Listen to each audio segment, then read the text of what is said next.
What's good? What's good, everybody? Welcome back to another episode of The Urban Platform Speaks. Make sure to like and subscribe as you tune into the channel, check out the content. And with that being said, man, I want to speak on this situation. Unfortunately, Jimmy Butler got hurt in this last game he played. I think it happened like in the third quarter. When his knee buckled, and I think he tore. It came out later that he tore his ACL, right? But excuse me, like I said last season, when the Golden State Warriors acquired Jimmy Butler, I thought that long term, in the short term, I thought it was a good decision. I thought maybe that, had Steph Curry been able to stay healthy last season in the playoffs, that they might be able to make a run with Jimmy Butler and Steph Curry and Draymond Green. They might be able to make a run. But I knew that window was going to close real fast. So once Steph Curry got hurt last year and he missed the rest of those playoffs, then I knew it was over with. And I know that they wanted to try to run it back this year, but you had all those guys, you had your top three guys who are already old, already had a lot of mileage on them, especially Steph and Jimmy Butler. Well, all three of them, Draymond too, right? All these guys already got a lot of miles on them. And now y'all basically gonna come back with the same team and try to run it back. I just knew that it wasn't gonna work. Now I didn't know that Jimmy Butler was gonna get hurt. But I just didn't think that he's gonna be another year older. He was less effective this year than he was last year, and that's understandable. Same thing with Draymond, right? Like Steph is really carrying him. Steph was really carrying him. And I think right now, I think they number 8 in the West. Yeah, they number 8 in the West. So I didn't think like coming down, like the longer the season went on, even if these guys had been able to stay healthy, I just think they would have just wore down, because an 82 game season, that's a lot of basketball for guys up in age like all three of these guys. That's number one. Number two, they haven't really used Kuminga or found a steady role for him, whereas though he could be effective for them, and so I just really didn't have. I thought the window closed last year. Like I said, once they didn't get, you know, they didn't really make it in the playoffs. I just thought it was over with for them last year, so they did try to run it back. And so I was listening to the guy Scat, and he was talking about the same situation, that the Golden State Warriors are done. And what I'm gonna do is I'm gonna play the audio from his what he has to say about this situation, and I'm gonna come back and react to it. So here we go with Scat Attack.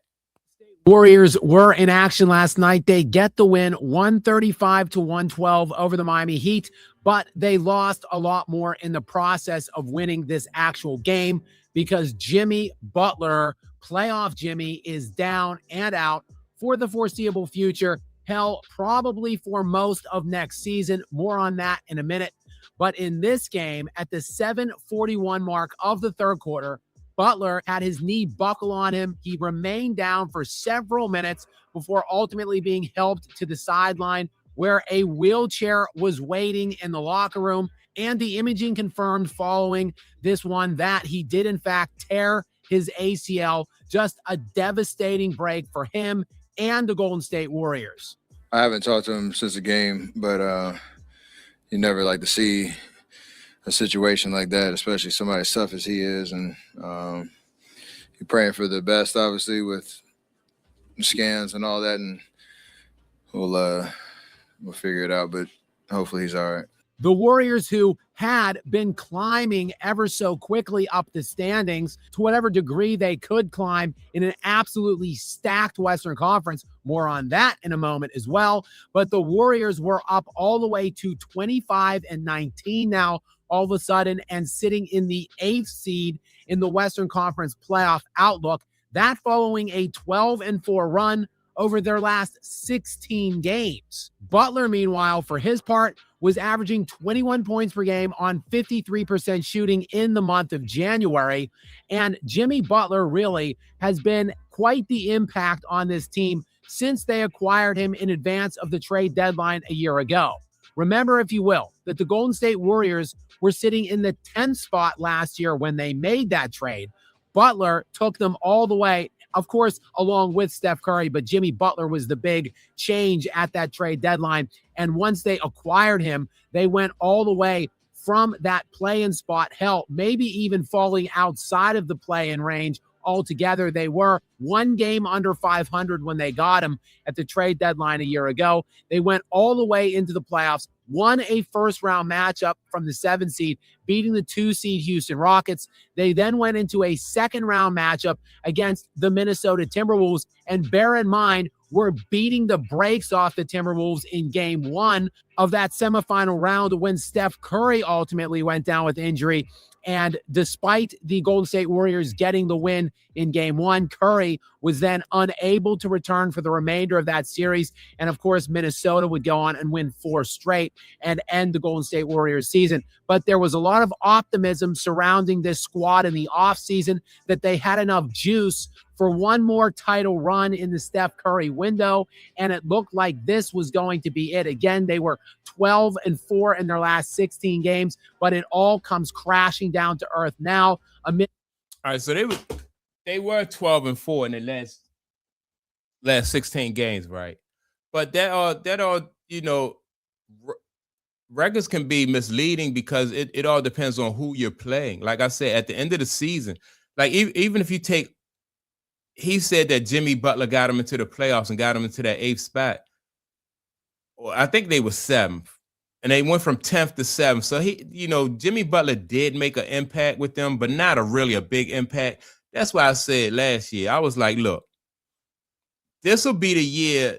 That was a good trade to bring in Jimmy Butler, a good move, in my opinion, to bring in Jimmy Butler. But if they didn't get it done last year, I didn't have any faith that they were going to be able to do it this year. Everybody, like I said, we're going to be a year older. That's number one. Then number two, everybody had a chance to look at this team the way that they were currently constructed. So it's not like you're going to be able to sneak up on somebody. So last year, I thought was their window of opportunity, and they didn't get it done last year.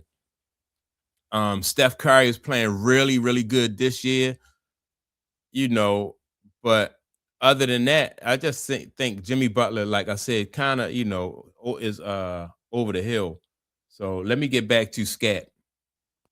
Jimmy Butler news that, yes, indeed, the ACL is torn. He's all reliable. I think he makes his presence felt in pretty much every game, and I think the idea of what he does for us is he just meets whatever moment it is, whether he needs a score, whether he gets everybody organized defensively, what he does, all his playmaking. So I think since the trade deadline last year, and the way we ended last year and this season, he's done exactly what he's supposed to do. And Butler had. Let me say this, right? Like Jimmy Butler, like I said, Steph Curry, Draymond Green. It would have been nice. It would have been better for the Warriors if they had like some young guys who they can just mix in there with them to number one, get these older guys some rest. And then somebody like Jimmy Butler, he an older guy, so you don't want him to be your number 2 scoring option. And that's basically what he was behind Steph.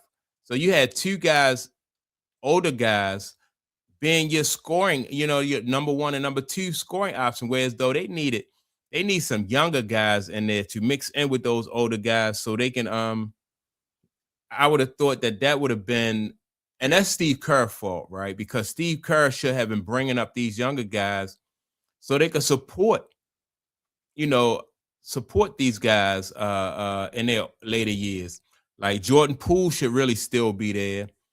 I think Kuminga should have a larger role in their team, just to give them some youth and some athleticism, and to take this team into the next, the next generation of good Golden State Warrior players. But when you didn't develop the younger guys, and now this is what you get. Like the older guys, just eventually they're going to break down. So it's not like this is a surprise to anybody when you see your older guys break down. And this season been a steadying influence on that lineup. He appeared in 38 of the team's 44 games this season. He averaged 20 points per game, 6 rebounds, and 5 assists during those 38 games. And look, this is just devastating in more ways than one because he's making $54 million this year and he is making $57 million next year. Jimmy Butler will turn 37 years old in September in advance of the start of next regular season. So this guy's going to be trying to rehab a knee, a torn ACL in his knee, turning 37. He's probably going to miss most of the year next season doing so, and he will be making $57 million, a $57 million hole now for the Golden State Warriors moving forward next year. And look, I mentioned Steph Curry. He is no spring chicken himself. He turns 38 years old in March of this year. So right before the playoffs begin, Steph Curry will be turning 38, which means he will be on the precipice of his age 39 year next season, when again, Jimmy Butler will likely miss most of that year. It's just really nowhere to go from here for the Golden State Warriors. Yeah, I think it's a wrap. Well, it's definitely a wrap now for the Golden State Warriors. The only way that Golden State Warriors would have been able to have any type of playoff success, like I said, if had Steve Kerr developed some of the younger talent that they had on their team, then he could have showed like his coaching ability, with mixing in the veterans and the younger players. But now he done ran the older guys into the ground, just trying to constantly run them instead of assisting them. And he would have had other ball players on there where he'd be able to regulate their minutes. But if Jimmy Butler didn't get hurt, Steph Curry would have got hurt. Or if Steph didn't get hurt, then Draymond would have got hurt. Because you got 3 old guys on the team and you just running them into the ground. So that's my take on the situation. Make sure to like and subscribe to the channel. Also, don't forget to leave a comment, and I'm going to check you all out in the next video. Peace.